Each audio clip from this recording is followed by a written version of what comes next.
Por milhares de anos, uma espessa camada de gelo cobriu esta terra.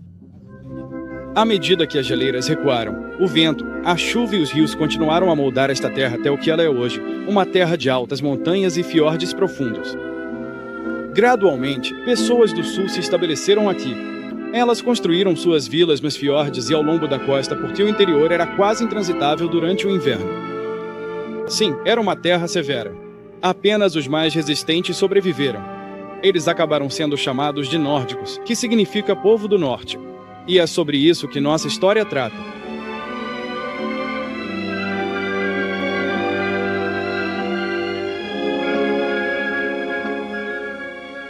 A Noruega é um país comprido, com cerca de 1.000 milhas de extensão. Cerca de um quarto do comprimento deste país fica ao norte do Círculo Polar Ártico, com uma capital e principal cidade, Oslo. O símbolo desta cidade tornou-se o salto de esqui Holmenkollen. Todo mês de março, 100.000 espectadores vêm aqui para assistir ao campeonato mundial.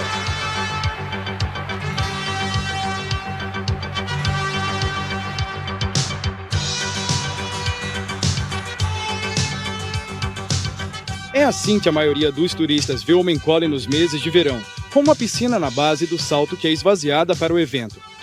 E ao fundo, a cidade de Oslo no Oslofjord. Oslo está neste local há 900 anos. Hoje, é a capital da Noruega e a maior cidade, com uma população de 500 mil de habitantes. Mas essa área é equivalente à de Los Angeles em tamanho. A prefeitura, construída em 1955, é cercada por obras de arte de artistas noruegueses. As estátuas ao longo dos degraus da frente retratam várias ocupações de trabalhadores da construção civil. Estátuas inusitadas estão por toda parte.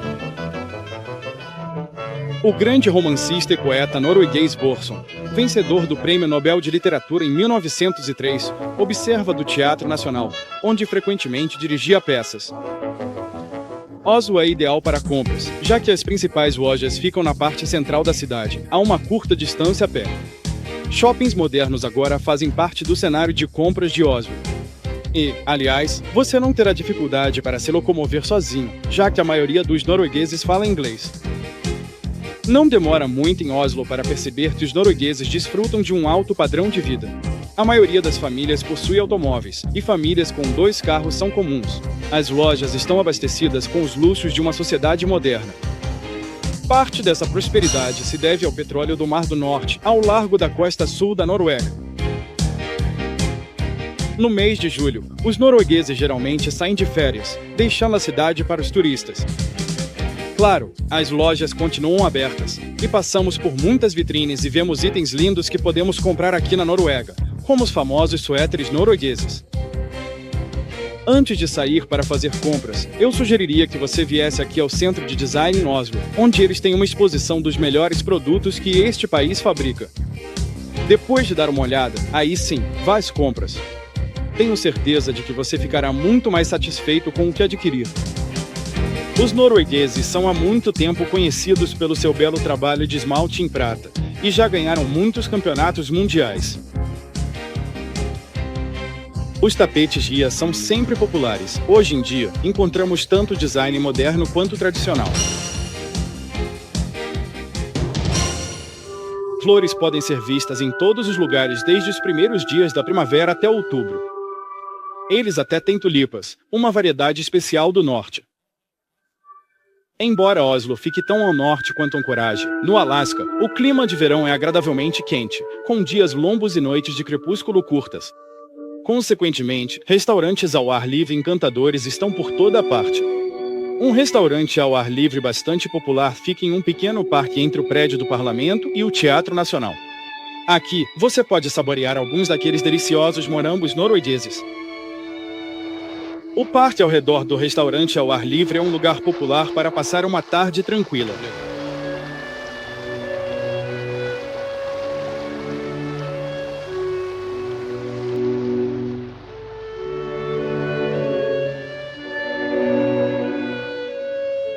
Nos últimos anos, a cidade permitiu que barracas fossem montadas ao longo de uma das bordas do parque. Aqui, você pode comprar itens importados, principalmente joias, por preços muito bons. À noite, centenas de jovens lotam o parque no centro da cidade ou visitam cinemas, teatros ou 22 das casas noturnas da cidade. Você vai ouvir inglês, francês, alemão, italiano e árabe. Muitos garçons até falam norueguês com sotaque estrangeiro. Por causa dos imigrantes e estudantes estrangeiros, Oslo adquiriu um clima internacional. Ainda assim, a cidade mantém muitos destaques tipicamente noruegueses. Por exemplo, o Parque de Esculturas Vigeland. Lá nos anos 1920, Gustav Vigeland doou todas as suas obras de arte para a cidade. A cidade colocou suas estátuas neste parque, onde você pode vê-las hoje. Bem no meio do parque há um monólito de 17 metros com 121 figuras empilhadas umas sobre as outras. Gustav Vigeland disse que aquilo era o símbolo de sua religião, mas nunca contou a ninguém o que significava. Ele dizia que, ao ficar diante da obra, cada pessoa deve decidir por si mesma o seu significado. Ao redor do monólito, há grupos de estátuas que retratam todos os aspectos da vida e das emoções humanas: amor, ódio, medo, felicidade. O Parque de Esculturas Vigeland abriga uma das obras de arte contemporâneas mais impressionantes, e tudo foi criado por um único homem. Quando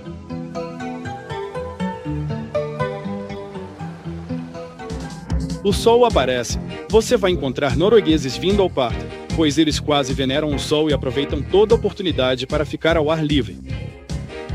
Você vai perceber que, na Noruega, praticamente toda família tem uma cabana de verão e um barco, mesmo que não possam comprar um automóvel, pois cabana de verão e barco são considerados necessidades, não luxos.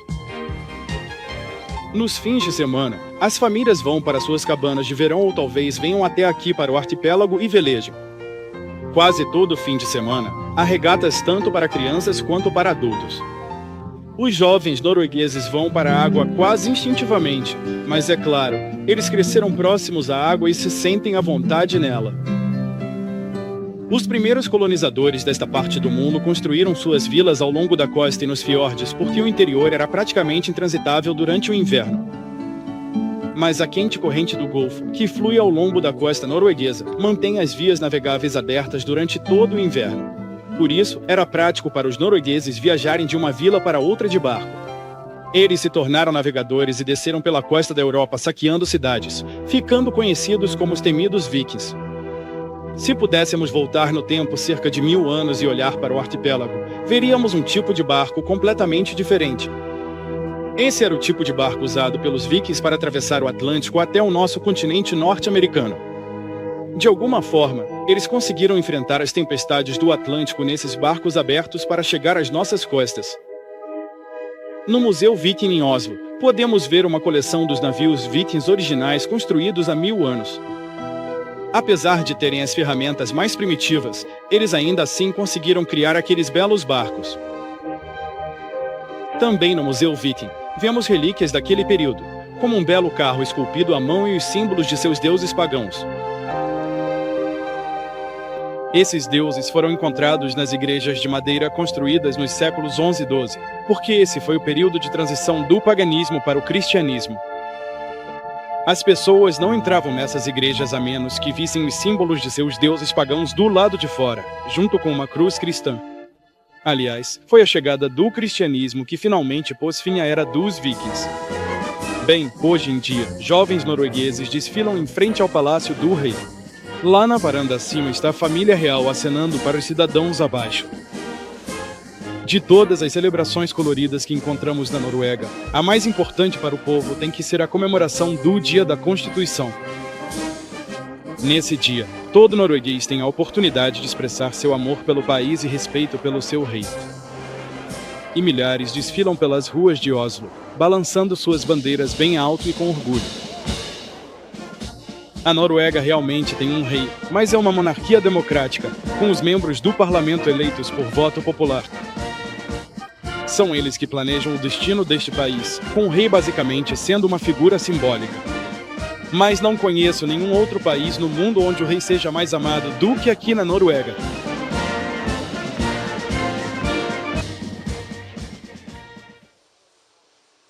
De Oslo, Vamos sair em direção aos fiordes, também para a costa oeste do país, até a bela cidade de Bergen. Depois de sair da rodovia que circunda Oslo, as estradas começam a ficar mais estreitas. A maioria das estradas em todo o país são bem asfaltadas e de mão dupla. Também encontramos inúmeras estradas em zigue-zague por todo o país, por causa do terreno íngreme e montanhoso. Acredite se quiser, eles têm serviço de ônibus por essa estrada. Fui até o motorista do ônibus e perguntei, essa viagem é realmente necessária? O motorista respondeu, não se preocupe se a gente não chegar. Você recebe seu dinheiro de volta. Também descobri que os motoristas noruegueses são muito cuidadosos, porque os descuidados não vivem por muito tempo.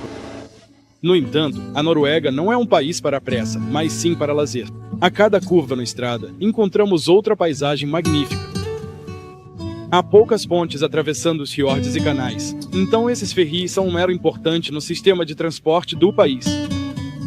Talvez você tenha que esperar meia hora pelo barco, mas logo estará do outro lado em cerca de 20 minutos. Nesse breve período, você pode contar 15 cachoeiras despencando 600 metros até os fiordes abaixo.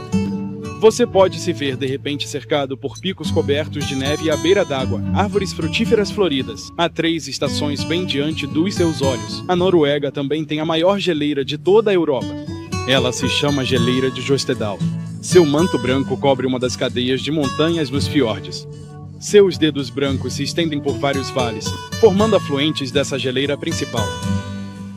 Esse afluente em particular se chama Geleira de Nygard. Quando você está sobre ela, parece enorme, mas é apenas uma pequena parte de toda a geleira. Para chegar até a geleira, precisamos atravessar este lago que foi formado pelo derretimento do gelo. Aos pés da geleira, vemos a água jorrando debaixo daquele gelo azul esverdeado, água que alimenta o lago. Também encontramos alguns guias aos pés da geleira que ficaram felizes em nos levar para cima do gelo por uma quantia simbólica. Eles forneceram todo o equipamento necessário, como cordas e crampons.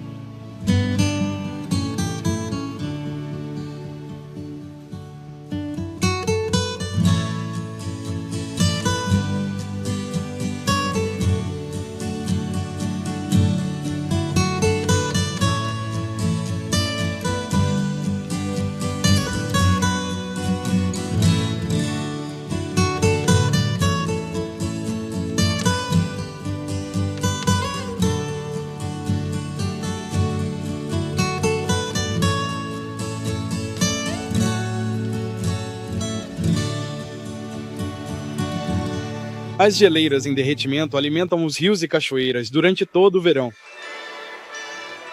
Essa água fornece à Noruega uma fonte importante e barata de energia hidrelétrica. Na verdade, a Noruega fornece eletricidade para seus vizinhos. Algumas dessas usinas hidrelétricas são escavadas diretamente na rocha sólida, para não prejudicar a beleza natural deste país.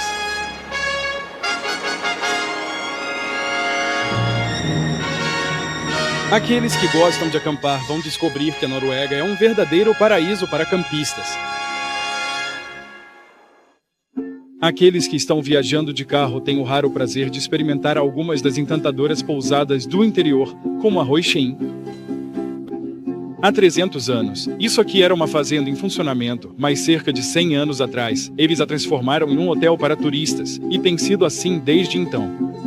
Aqui, você tem a oportunidade de aproveitar o sabor da velha Noruega. A roupa de cama na Noruega é um pouco diferente do que estamos acostumados. Eles usam edredons de pluma de eider. Você deve se enrolar nesse edredom como um casulo, esperando ficar nele a noite toda. Você sabe o que é isso? Um ferro de passar. É só uma tábua de madeira com um cabo preso a ela. Você a move para frente e para trás sobre o linho, e o atrito cria calor para passar o tecido. Assim faziam antes. Talvez você queira fazer um passeio pelo interior de Charrette. Você vai passar por construções que estão aqui há séculos e realmente vai sentir como se tivesse voltado no tempo.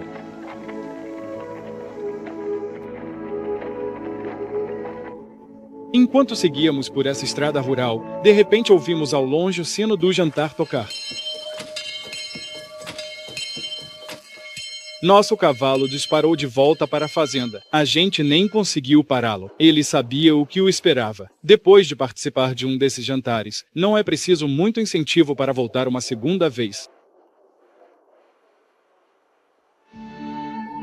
Ao longo da costa oeste fica a cidade de Bergen, a segunda maior, com uma população de 220 mil habitantes na Grande Bergen. Ela é frequentemente chamada de a cidade mais bonita da Noruega, localizada na porta de entrada para os fiordes e para o norte do país. A principal área de compras se estende até o cais, onde você encontra o mercado ao ar livre, onde é possível comprar de tudo, desde flores até peles de rena. Os habitantes de Bergen têm muito orgulho de sua cidade, e com razão. No entanto, outros noruegueses afirmam que quem mora aqui se gaba demais da sua cidade, e existem muitas histórias sobre o povo de Bergen. Há uma história sobre um garoto de Bergen que estava estudando em uma cidade vizinha. No primeiro dia de aula, a professora perguntou às crianças de onde elas eram. Todos os alunos responderam, exceto esse menininho de Bergen, que se recusou a dizer. Quando os outros alunos tinham saído, a professora foi até o menino e perguntou o porquê. Ele se levantou orgulhoso e disse, professora, sou de Bergen e só não quis me gabar no primeiro dia. Também ao longo do cais estão antigos prédios da Liga Hanseática. De 400 a 600 anos atrás, comerciantes alemães vieram aqui para estabelecer comércio com noruegueses, mas não queriam socializar, então construíram seus próprios prédios, armazéns e lojas. Ficavam entre si, exceto para negócios. Só homens alemães eram enviados à Noruega para garantir que voltariam à pátria. Esses prédios antigos contrastam fortemente com o restante de Bergen, pois esta cidade é ultramoderna em todos os aspectos, desfrutando das comodidades mais modernas de qualquer sociedade. Navios a vapor chegam e partem todos os dias, assim como barcos hidroviários que nos levam rapidamente para as várias comunidades ao longo da costa. Como há tanta água, há barcos por toda parte. Eles são muito usados nos fins de semana e nas férias de verão. Não é surpreendente que um país inspirador como a Noruega tenha dado origem a um dos nossos grandes compositores, Edvard Grieg. Grieg tinha sua casa aqui, nos arredores de Bergen. Sua casa hoje está exatamente como era quando ele morava aqui, há 90 anos. Foi aqui que ele fez grande parte de seu trabalho, pois se inspirava nos belos fiordes, nas montanhas e nas florestas. Grieg amava tanto sua casa que pediu para ser enterrado aqui. Logo abaixo da casa, perto da margem da água, está esculpida na rocha sólida uma cripta onde Edvard Grieg e sua esposa, Nina, estão sepultados.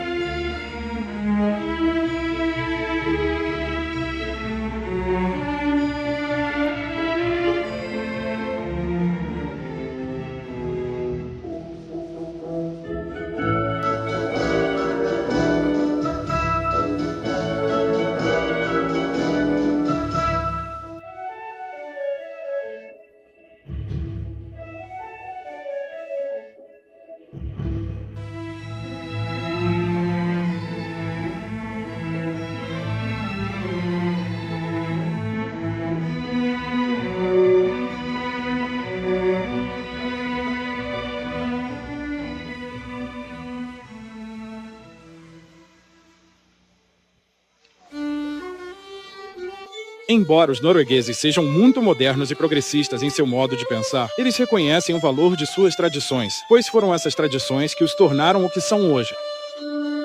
Muitas tradições do velho mundo ainda prevalecem nas pequenas comunidades, como aqui em Voss, que fica a 1h30 de trem de Bergen, nas montanhas, onde os jovens participam de um casamento de faz de conta diante dos pais orgulhosos. As crianças recebem seus primeiros trajes quando têm cerca de 3 ou 4 anos de idade, e os usam com orgulho.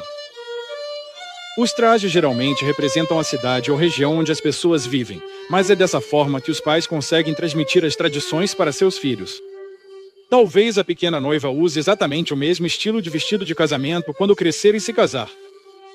Esse é o casaco preto com ornamentação em ouro e prata. Em vez de usar um véu, ela usará o que é chamado de coroa de noiva. É um chapéu especial com muito ouro e prata. Cada região tem seu próprio estilo distinto, e este vem da área ao redor de Voss.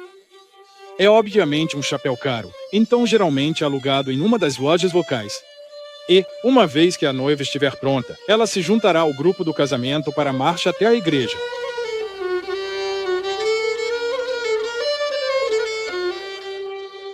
Conversei com esses jovens antes do casamento. Eles me disseram que realmente não fazia diferença para eles se casavam desse jeito ou com o vestido de noiva branco. Disseram que estavam fazendo isso mais por vontade dos pais. Achei significativo que esses jovens fossem sensíveis o suficiente aos desejos dos pais para fazer isso.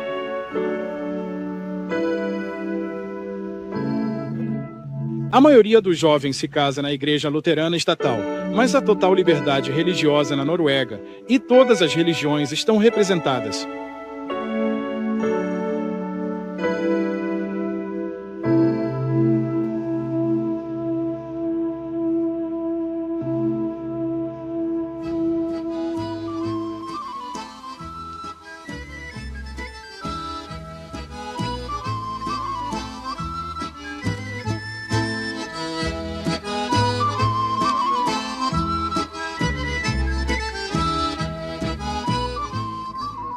Os convidados recebem um tradicional copo de conhaque antes de entrar no salão de jantar para o jantar. Sim, é caro casar da maneira tradicional, porque cada convidado deve receber uma refeição. Há certos pratos tradicionais na mesa, como frutos do mar. Na mesa principal está o bolo de casamento, que parece uma pilha de rosquinhas empilhadas, ficando menores no topo. E após o jantar, os noivos, junto com todos os convidados, vão para o salão de recepção e dançam a noite toda.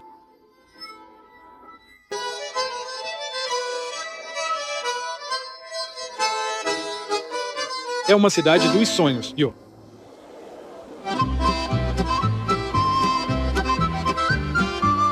Durante a recepção, a noiva e sua mãe vão se afastar dos convidados e ir para um cômodo só para elas.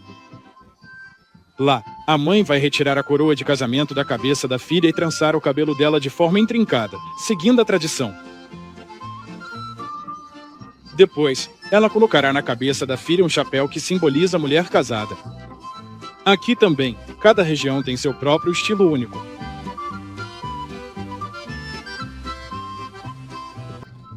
A noiva e sua mãe então retornam à recepção, mas agora a noiva é uma membro aceita da comunidade de casados.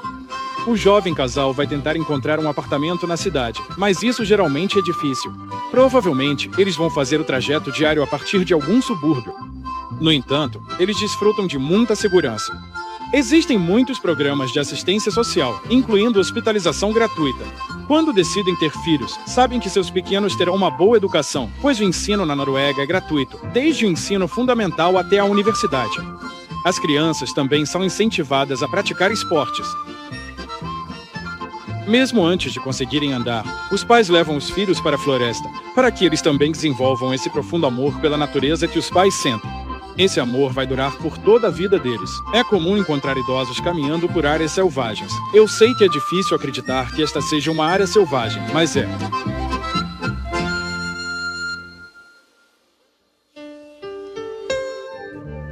No inverno, é isso que você pode esperar encontrar: montes de neve de 3 a 6 metros ao longo das estradas. Em algumas partes do país, a neve é eterna e você pode esquiar durante todo o verão. Depois, há outras áreas, especialmente no sul, ao longo da costa, onde você tem o efeito da corrente do Golfo e encontra pouquíssima neve. As motos de neve são usadas principalmente para transportar cargas, e o snowmobile como esporte tem se desenvolvido lentamente. Em vez disso, os noruegueses preferem praticar esqui cross-country. Quando o sol está quente, você vai encontrá-los esquiando de roupa de banho. Sim, os noruegueses aproveitam qualquer oportunidade para ir até suas cabanas nas montanhas e curtir a paisagem magnífica. Não é incomum ver um casal parando o carro à beira da estrada, tirando uma mesinha do porta-malas, subindo em um monte de neve, colocando essa mesinha em cima de um monte de pedras, sentando ali almoçando, cercados de neve. Por que alguém em sã consciência iria querer sentar em um monte de pedras geladas para almoçar? Mas os noruegueses vão te dizer, cada estação tem sua própria qualidade, e eles amam todas elas. À medida que a primavera se aproxima, a neve começa a derreter. No mês de março, os noruegueses tiram o que eles chamam de férias de primavera. Durante uma semana, grande parte do país para todo mundo viaja. Depois de passar por um inverno norueguês, bem, você poderia esperar que as pessoas quisessem ir para o sul, para um clima mais quente. Mas sabe o que a maioria deles faz? Eles voltam direto para as montanhas para mais uma última semana de esqui antes que a neve desapareça. As escolas organizam excursões para as estações de esqui, com os professores como acompanhantes, e todo mundo se diverte junto.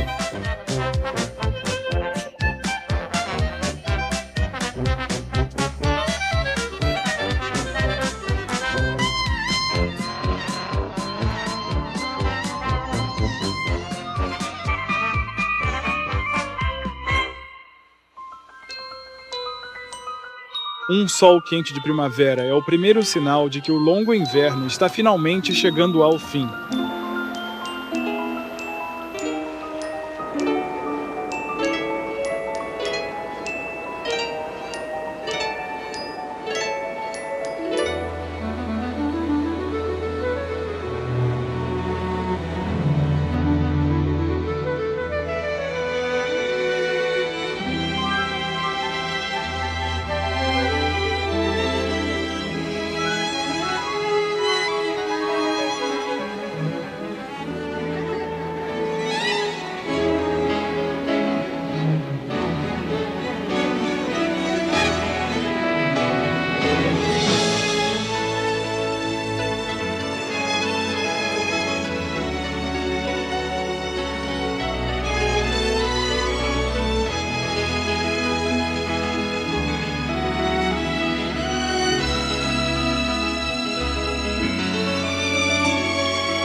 Como a Noruega é tão montanhosa, essa terra sempre foi difícil de cultivar.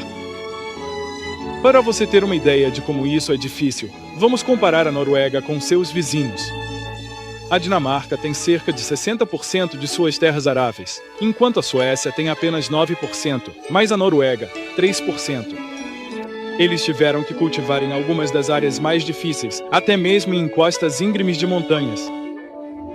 A única maneira de chegar à fazenda é por uma trilha estreita. Não há como levar tratores ou caminhões. É por isso que tantas dessas fazendas nas montanhas estão abandonadas hoje em dia, mas outras ainda estão muito ativas porque o agricultor não pode trazer a terra para si. Ele precisa ir até onde a terra está. Se por acaso ela estiver em uma encosta íngreme da montanha, é ali que está a vida dele. Hoje em dia, eles até têm alguns equipamentos modernos para ajudar, mas ainda assim é uma vida difícil. A família inteira precisa trabalhar junta na fazenda. Talvez você se interesse em saber que há pouquíssimas fazendas no país com mais de 10 hectares. A maioria tem menos de 4 hectares, então é bastante comum o agricultor ir até a cidade vizinha para conseguir um trabalho extra. No fim do dia, ele volta para a fazenda para continuar seu trabalho. Alguns anos atrás, o governo lançou um programa de criação de animais. Como resultado, a renda do agricultor melhorou. Além disso, por causa desse programa, a Noruega hoje é autossuficiente em carne bovina, leite e manteiga. Aliás, essa não é uma única família.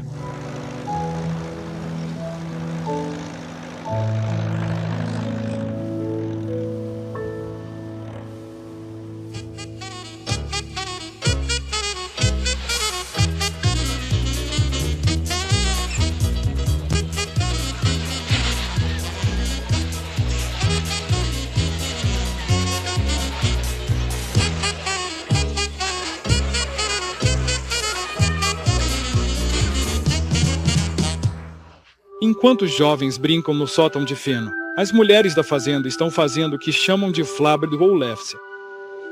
É um pão camponês especial feito de batatas moídas, amassado em formato de pizza, colocado em uma chapa quente por alguns minutos e depois virado. O sabor é parecido com o de uma bolacha água e sal fina, sem sal. Você pode comprá-lo comercialmente nos mercados, mas não chega nem perto do sabor do caseiro. Por isso, mais ou menos a cada 6 meses, as mulheres das fazendas se reúnem para fazer lefse. Embora seja difícil ganhar a vida como agricultor em qualquer país industrializado, os fazendeiros noruegueses têm um bom padrão de vida. No entanto, a comida deles geralmente é mais cara. Há alguns alimentos que são mais baratos na Noruega, como leite e pão. Como a Noruega é muito montanhosa e o clima é rigoroso, a vida entre os agricultores sempre foi incerta. Não é surpreendente que eles fossem supersticiosos. Eles acreditavam em muitas coisas, incluindo trolls, que eram gigantes que viviam nas montanhas e nos fiordes. Eles praticavam travessuras. Eu gostaria de deixar um norueguês contar para vocês sobre seus costumes e superstições. A superstição não é algo exclusivo do povo da Noruega. Seres sobrenaturais viveram e ainda vivem em todo o mundo. Temos aqui um homem chamado Arne Taraldsen, e em muitas de suas caminhadas pelas montanhas e florestas, ele os encontrou e vai mostrar para vocês, com seus desenhos, como eles são. Primeiro, existem os trolls. O troll pode ser tão velho que árvores crescem sobre ele. Ele sempre tem um nariz muito grande, e este aqui tem 2000 anos de idade. Crescem nele pinheiros de Natal, e arbustos de zimbro, cenouras, e no inverno, gelo. Se os trolls saírem ao sol, eles explodem e se transformam em pedras, e é por isso que temos tantas pedras na Noruega. Ele tem um bastão de esqui e pega um pinheiro como bastão.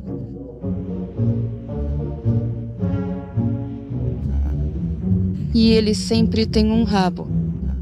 O rabo dele é muito útil para se equilibrar quando está fazendo slalom. Todo ano tem uma nova moda em esquis, mas ele não usa botas. Ele gosta de sentir o ar fresco nos dedos dos pés. Ah, sim, ele tem 5 dedos nos pés.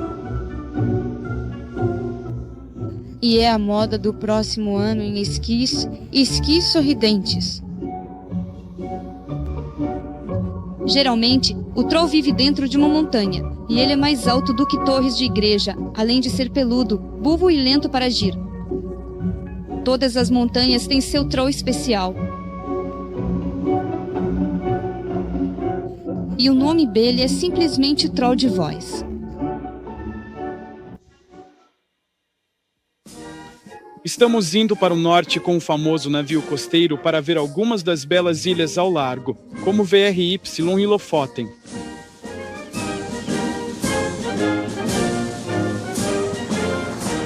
Durante o verão a bordo do navio, você pode se deparar sendo serenatado por um grupo de estudantes em excursão pelo próprio país, patrocinados pelo sistema escolar.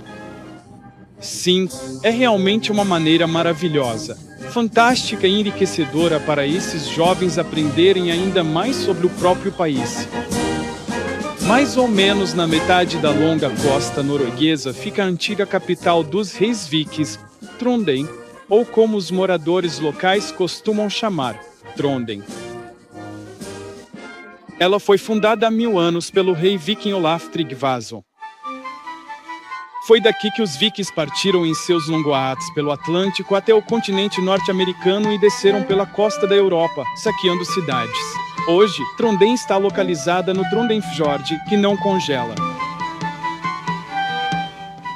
É a terceira maior cidade do país, com uma população de cerca de 130 mil habitantes. A cidade ainda preserva muito do charme do passado em seus edifícios centenários que foram cuidadosamente conservados. Alguns desses prédios foram transformados em armazéns, lojas de aluguel e apartamentos charmosos que são vendidos ou alugados por preços elevados. Pontes antigas foram preservadas como lembranças do passado. A cidade de Trondheim há muito tempo é um centro de construção naval e pesca. Hoje, a pesca ainda é uma parte importante da indústria de Trondheim. Caminhe pelo cais e observe os barcos de pesca indo e vindo. Ou, se preferir, compre camarões diretamente dos pescadores. A maioria dos frutos do mar é encontrada no grande mercado de peixes coberto. Lá moradores compram alimentos. Frutos do mar são parte importante da dieta norueguesa, e famílias norueguesas consomem frutos do mar 3 ou 4 vezes por semana. Quase toda cidade tem um lugar onde agricultores vendem produtos direto a donas de casa, por preços menores que nas lojas vizinhas.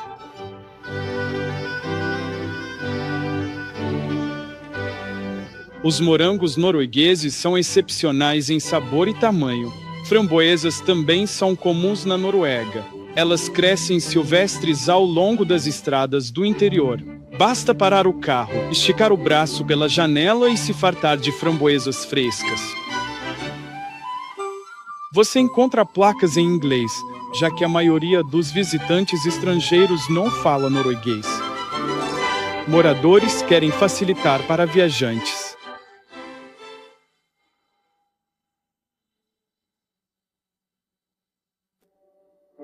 A catedral mais impressionante de toda a Noruega está aqui em Trondheim.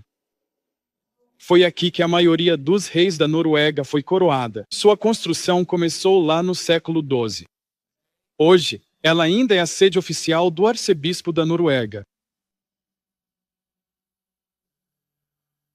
Ao lado da catedral, em um pequeno parque, há uma longa coluna sobre a qual está uma estátua de Olaf Tryggvason, aquele rei viking que fundou a cidade há 1000 anos. Quando o sol se põe, você logo percebe que o céu noturno não escurece no verão na Noruega. Na verdade, você não verá as estrelas na Noruega durante o verão. Isso surpreende muitos visitantes. Os noruegueses tendem a ser mais conservadores do que seus vizinhos escandinavos. Em vez de irem a boates, o passatempo popular é passear ou olhar vitrines após o jantar.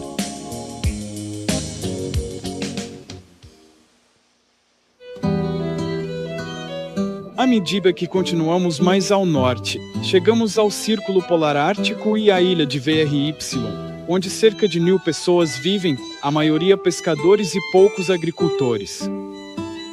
Embora sejam um pouco isolados, eles têm todas as conveniências modernas: encanamento interno, eletricidade, telefones, televisores e escolas modernas.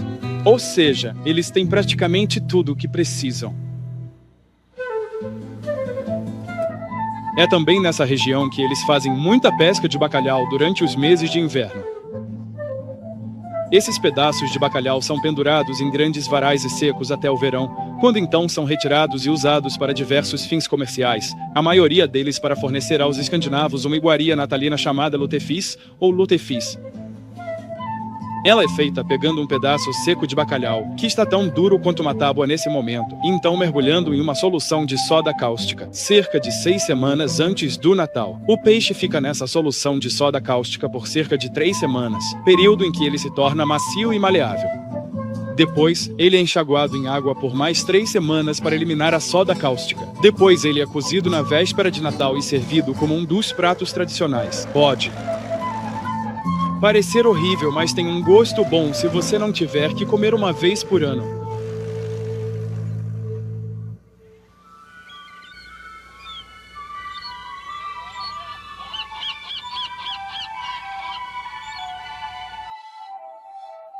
Aqui em Verreus há um enorme santuário de aves, onde encontramos milhões de gaivotas, papagaios do mar e outras aves marinhas fazendo ninho nas rochas. De vez em quando, você pode encontrar moradores locais vindo aqui para coletar ovos de gaivota. Eles me disseram que preferem ovos de gaivota aos ovos de galinha.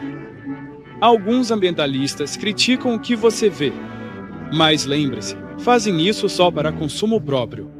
Não é feito comercialmente. Pegam poucos ovos comparado aos milhões aqui. Quem arriscaria a vida subindo nessas pedras para pegar ovos de gaivota, a não ser que quisesse muito comê-los?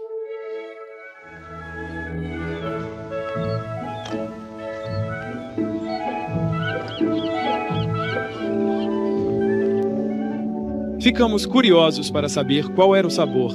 Eles foram gentis o suficiente para nos dar alguns. Descobrimos que a casca do ovo de gaivota é bastante firme. E você realmente precisa bater com força na lateral da frigideira para conseguir quebrá-la. Também é um ovo rico. De vez em quando, pegávamos um ovo com um leve sabor de peixe, mas na maioria das vezes o gosto era muito parecido com o do ovo de galinha.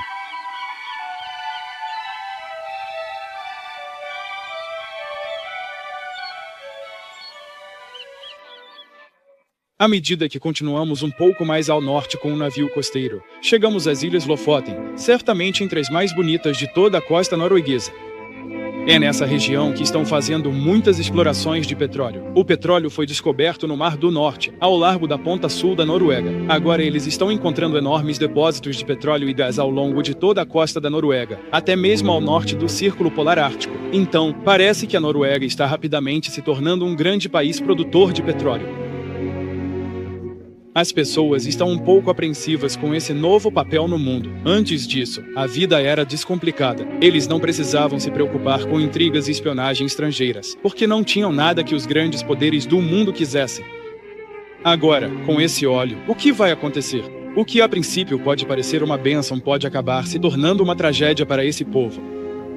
Os noruegueses estão bem cientes dos riscos e estão avançando com muita cautela. Hoje, engenheiros de petróleo estão chegando às Ilhas Lofoten e à cidade de Svalbard, que é a capital provincial de Lofoten. Atualmente, é uma comunidade de pescadores pitoresca. Mas, por causa da descoberta de petróleo e gás, quem sabe como será daqui a 10 anos?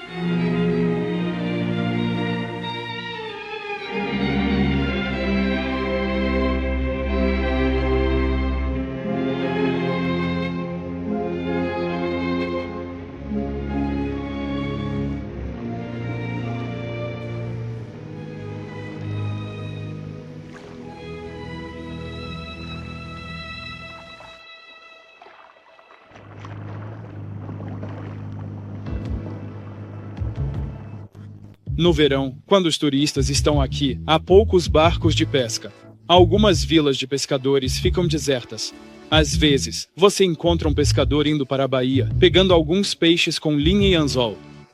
Ele faz isso estritamente para as necessidades da família. Se ele pegar mais do que pode usar, bem, ele dá o peixe extra para os amigos ou talvez deixe o peixe no mercado local.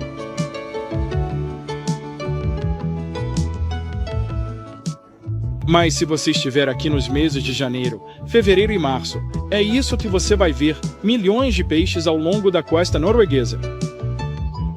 O motivo de haver tantos peixes nessa época do ano é que eles deixam as águas frias do Ártico e vêm pela costa da Noruega até a corrente quente do Golfo para desovar. Então, os pescadores saem aos milhares. Sim, a pesca é uma das principais indústrias da Noruega. Eles desenvolveram muitas técnicas modernas de pesca que são usadas no mundo todo hoje em dia. Os noruegueses também foram pioneiros na caça às baleias e desenvolveram muitas técnicas modernas nessa área também. Nos últimos anos, os noruegueses impuseram uma moratória parcial à caça às baleias porque a população desses animais caiu para um nível perigosamente baixo. No entanto, outros concorrentes internacionais não acharam necessário interromper a caça às baleias. A menos que isso aconteça, esses gigantes do mar podem se tornar extintos por causa da ganância humana. Vamos visitar uma pequena vila de pescadores na ponta sul das Ilhas Lofoten. O nome dela, Heine. População, 650 habitantes. Com certeza foi a vila de pescadores mais pitoresca que já visitei. Ela era cercada por fiordes magníficos e picos de montanhas acidentados. Se você quiser visitar Heine, por exemplo, estiver em Oslo, teria que voar para o norte por cerca de 2 horas até a cidade de Bodø, no Círculo Polar Ártico, no continente. Lá, você embarcaria em um navio costeiro e ficaria nele por várias horas até chegar à cidade de Sólvavarer, nas Lofoten. Depois, você teria que alugar um carro e dirigir por 2 dias em estradas de terra estreitas, atravessando fiordes e canais naqueles pequenos ferries. Eventualmente, você chegaria a Heine. Você poderia pensar, devo estar na vila mais remota de toda a Noruega. Isso simplesmente não é verdade, pois há vilarejos ainda mais remotos nos fiordes próximos, e este barco de transporte vai te levar até eles. Alguns desses vilarejos remotos podem não ter mais do que 2 casas, outros até 1 dúzia. Todas as manhãs, este barco sai, recolhe as crianças das vilas, traz de volta aqui para Heine. No final do dia, devolve as crianças para suas respectivas vilas, algumas das quais ficam a 1h30 de viagem de barco. Então, algumas dessas crianças precisam passar 3 horas por dia neste barco. Quando o sol aparece, bem, você pode encontrar os jovens no convés estudando suas lições ou talvez lendo uma revista. Esses vilarejos remotos têm eletricidade e telefone, mas essas são praticamente todas as conveniências modernas que possuem. Às vezes, o tempo fica tão ruim que o barco não pode buscar as crianças para a escola. Nesses casos, as crianças ligam para receber as lições. Às vezes, uma tempestade se forma durante o dia, tornando impossível devolver as crianças para casa. Então, elas precisam passar a noite na escola. Existem instalações especiais montadas justamente para esse propósito. Você pode se perguntar por que alguém gostaria de viver em um lugar tão remoto como este. E mesmo assim, se o governo construísse estradas para esses vilarejos, muitas pessoas partiriam porque não gostariam de viver perto dessas faixas feias de concreto, esses símbolos da civilização. Sim, você não pode começar a entender o norueguês até compreender seu amor instintivo pela natureza.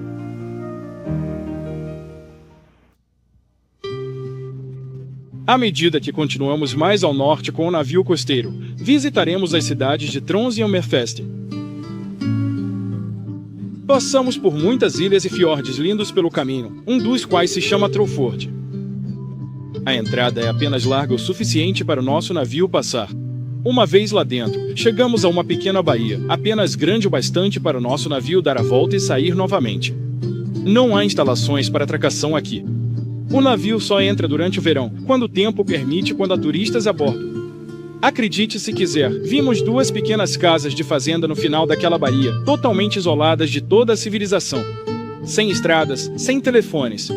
Eles precisavam ir e vir por conta própria, e isso era feito de barco. A loja mais próxima ficava a 2 horas de barco. Você se pergunta por que alguns noruegueses escolheram viver em uma área tão remota.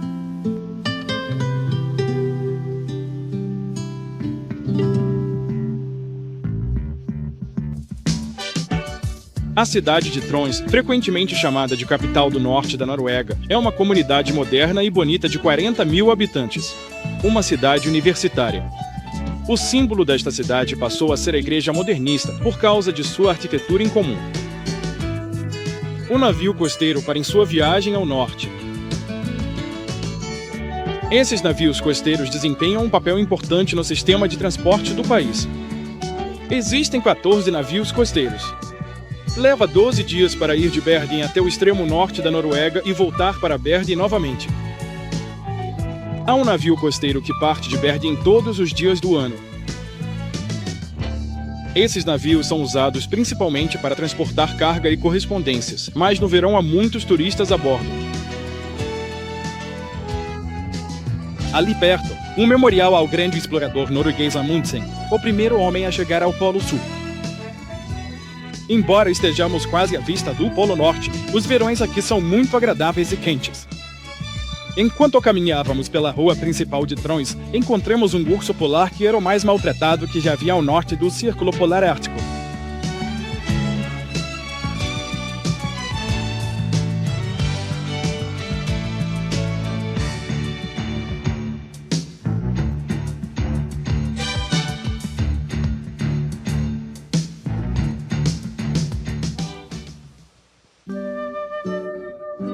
Hammerfest, a cidade mais ao norte do mundo, no paralelo 70, tão ao norte quanto a ponta norte do Alasca.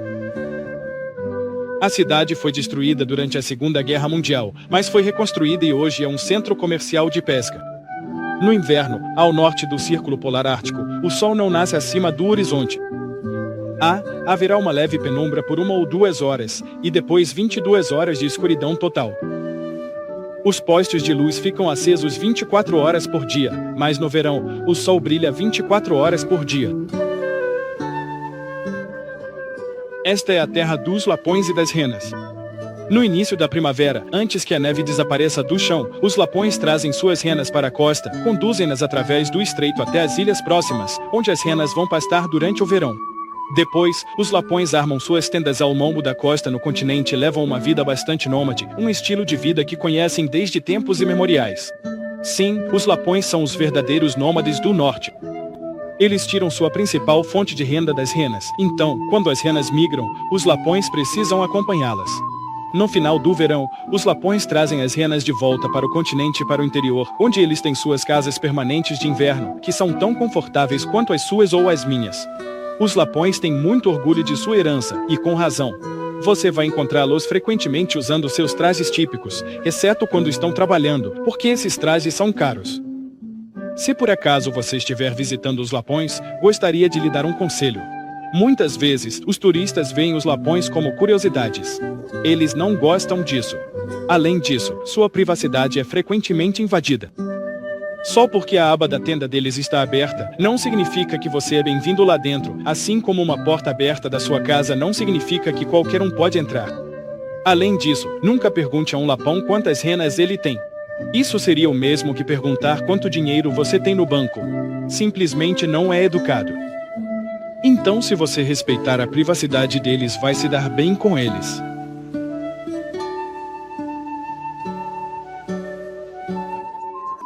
A vida aqui no norte é muito diferente. Existem vastas áreas selvagens onde ninguém vive, exceto os lapões nômades. Até mesmo a luz, tão ao norte, parece estranha. No meio do verão, o sol não sobe mais alto no horizonte do que o que vemos aqui. Por causa do ângulo baixo do sol, há longas sombras que se estendem pelo campo, recortando a natureza selvagem do Ártico contra o brilho eterno dos céus. Mas logo, os raios suaves do sol devolvem cor e beleza ao norte da Noruega.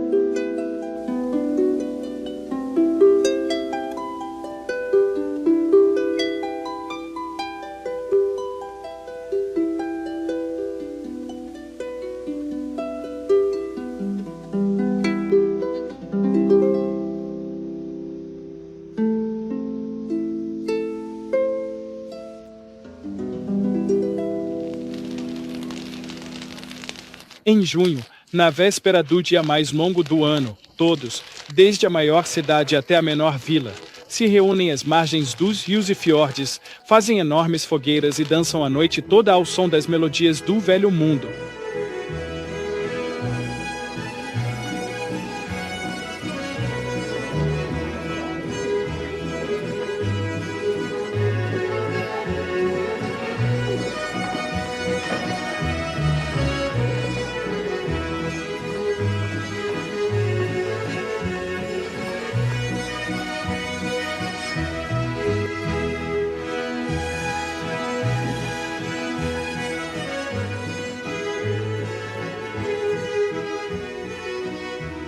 Se por acaso você estiver no norte da Noruega em meados de maio, pouco antes da chegada do sol da meia-noite, pode ser que esteja aqui à beira d'água numa noite, olhe para o seu relógio e veja que já é meia-noite. E ao levantar os olhos, de repente você vê o sol surgindo por trás do pico de uma montanha distante. Pelos próximos 2 meses e meio, esse sol não vai se pôr.